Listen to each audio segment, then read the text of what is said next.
Service करने जाता है तो सर्विस कर कर वापिस अपने जम के बोलो जरा घर पर आता, घूमने जाता है तो घूम कर व्यक्ति वापिस अपने घर पर आता। व्यक्ति कहीं पर भी जाए, तीर्थ करने जाएगा तो भी अपने घर पर आएगा, घूमने जाएगा तो भी अपने घर पर आएगा, दुकान जाएगा तो है, घूमने गया तो क्या कर रहा है, पर आखिरी में आता अपने घर पर है। उसी तरह शिव महापुराण की कथा कहती है, अच्छा कर्म करो चाहे बेकार कर्म करो, सत्य बोलो चाहे असत्य बोलो, चाहे कैसी भी जिंदगी जियो, पर शिव महापुराण की कथा कहती है कि रोज मेरे भोलेनाथ के मंदिर जरूर जाया करो, क्योंकि व्यक्ति का वहां पाप आधा समाप्त।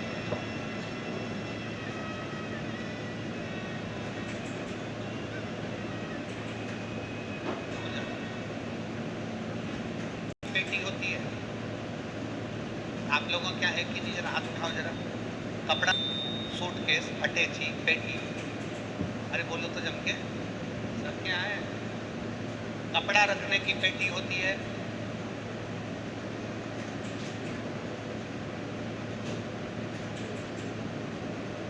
एलईडियां नहीं चल रही है क्या,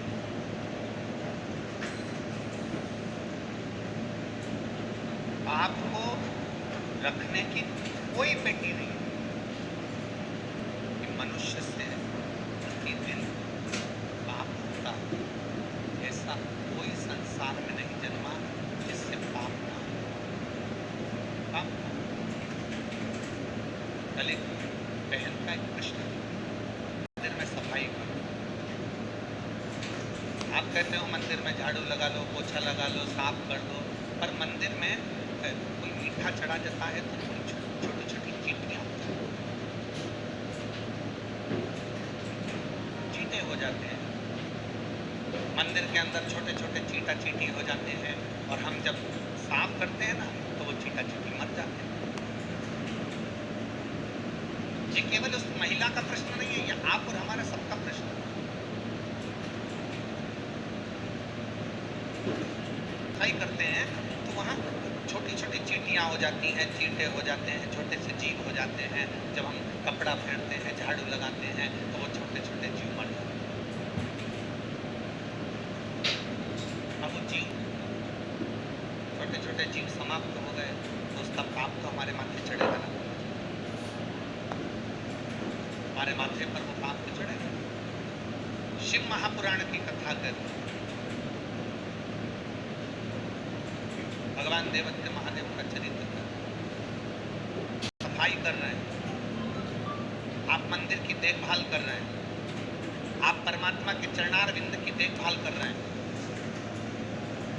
उस समय पर आप परमात्मा के मंदिर को स्वच्छ करो, आप भगवान के मंदिर को स्वच्छ करो, और स्वच्छ करते समय इस शरीर के द्वारा भगवान के उस मंदिर में जो जीव निकल रहो ज्यादा मात्रा में हो तो शिव महापुराण की कथा कहती है थोड़ा सा पानी डाल दो, डालते से वो जीव एक और चले जाए।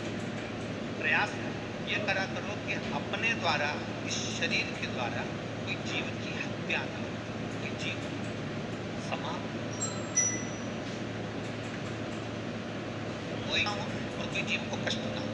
और मान लो मंदिर में सफाई करने गए, चींटी आ गई, मंदिर में सफाई कर रहे थे, चींटा आ गया, मंदिर में सफाई कर रहे थे, कोई झिंगूर आ गया, मंदिर में सफाई कर रहे थे, कोई जीव जंतु आ गया, तो एक काम करो, थोड़ी देर के लिए उसको झाड़ू से एक साइड कर पानी से उसको एक और कर दीजिए। प्रयास करो कि हमसे कोई पाप न, बिना सोचे बिना समझे अगर शरीर से सफाई करते समय कोई जीव चला भी गया है तो देवाधिदेव महादेव के चरणों में उसकी गति प्राप्त हो जाती है, शिव उसको स्वीकार करे। कोई बिना सोचे समझे, कोई अंग भाव, और तेरी कृपा बिना न हिले। अब जरा विचार करिएगा, तेरी कृपा बिना न हिले। अगर उस जीव की मुक्ति होना है और मंदिर के अंदर होना है तो तुम पहुंचो, प्रेरणा ही नहीं देता तुम जाते ही नहीं।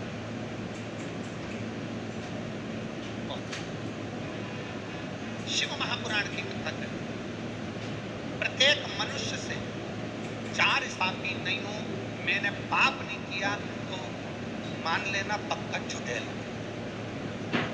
पक्का झुठेल। जन्म लिया है तो 4 स्थान पर पाप होता है।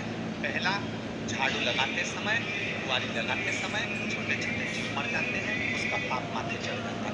दूसरे नंबर पर अग्नि जलाते समय, रसोई बनाते समय, आग जलाते समय, कहीं बैठे हैं, लाइट जल रही है, छोटे छोटे जीव मर जाते हैं, उसका पाप माथे चढ़ जाता है। तीसरा स्थान, हेलो, कपड़े धो रहे हो, तन धो रहे हो।